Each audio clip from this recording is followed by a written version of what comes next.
আসছে পথে আঁধার নেমে, তাই বলে কি রইবে থেমে, হয়তো বাতি জ্বলবে না, তাই বলে তো বীরুর মতো বসে থাকলে চলবে না। এই ছন্দ কবিতা বলে বসে থাকা যাবে না, তবে জীবন অভিজ্ঞতা বলে কখন থামতে হবে, কোথায় কী করতে হবে তা জানা জীবনের আসল শিক্ষা। শুরু থেকে শেষ পর্যন্ত সাথে থেকে শুনতে থাকুন, ভালো কিছু পেতে যাচ্ছেন। জীবনের আসল শিক্ষা কি? রেহান মোটিভেশনে আবারও স্বাগত। জীবনে এগিয়ে যাওয়ার আগ্রহ যত জরুরি, থামার সময় চিনতে পারাটাও ততটাই গুরুত্বপূর্ণ। আমরা অনেক সময় এমন পথে হাঁটি যেখানে সম্মান হারাচ্ছি, শান্তি ভেঙে যাচ্ছে, অথচ চলতেই থাকি শুধুমাত্র অভ্যাস বা আবেগের কারণে। কিন্তু সত্যিকারের প্রজ্ঞা তখনই প্রকাশ পায় যখন কেউ বুঝতে পারে এই জায়গা আমার নয়, এই সম্পর্ক বা কাজ আমার আত্মমর্যাদাকে আঘাত করছে। থেমে যাওয়া মানে পরাজয় নয়, বরং নিজের মানসিক ও আত্মিক শান্তি সুরক্ষা।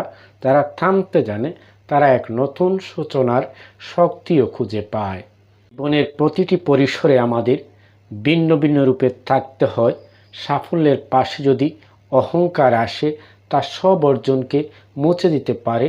তাই সেখানে চাই বিনয়, ব্যর্থতার পাশে চাই ধৈর্য, যাতে সেই ব্যর্থতা শক্তিতে পরিণত হয়। আবার যখন সব কিছু নিঃশব্দ হয়ে যায়, তখন নিজেকে স্থিরভাবে ধারণ করতে হয়, নয়তো ভেতরের ভারসাম্য ভেঙে পড়ে। জীবনের সৌন্দর্য তখনই ফুটে ওঠে যখন আমরা পরিস্থিতি বুঝে নিজের অবস্থান নির্ধারণ করতে পারি। এটাই পরিপক্কতার প্রমাণ। জীবনের আসল শিক্ষা আসে বই থেকে নয়, অভিজ্ঞতা, ব্যর্থতা, সময় আর সম্পর্কের গভীর পর্যবেক্ষণ থেকে। তুমি যদি শিখে যাও কোথায় থামতে হবে, কখন নিজেকে সুরক্ষা দিতে হবে এবং কাকে পাশে রাখবে বা দূরে সরাবে, তাহলেই তুমি জীবন বুঝতে শুরু করেছ। এটা এমন এক শিক্ষা যা কেউ মুখে বলে না, বরং সময়, কষ্ট আর নীরব মুহূর্তগুলোতে ধীরে ধীরে মনের ভেতর গেঁথে যায়। আত্ম উন্নয়ন মানে কেবল বড় হওয়া নয়, বরং গভীরভাবে বুঝে ওঠা আমি কে, কোথায় আমার শান্তি, আর কি আমাকে সত্যিকারের পূর্ণতা দেয়।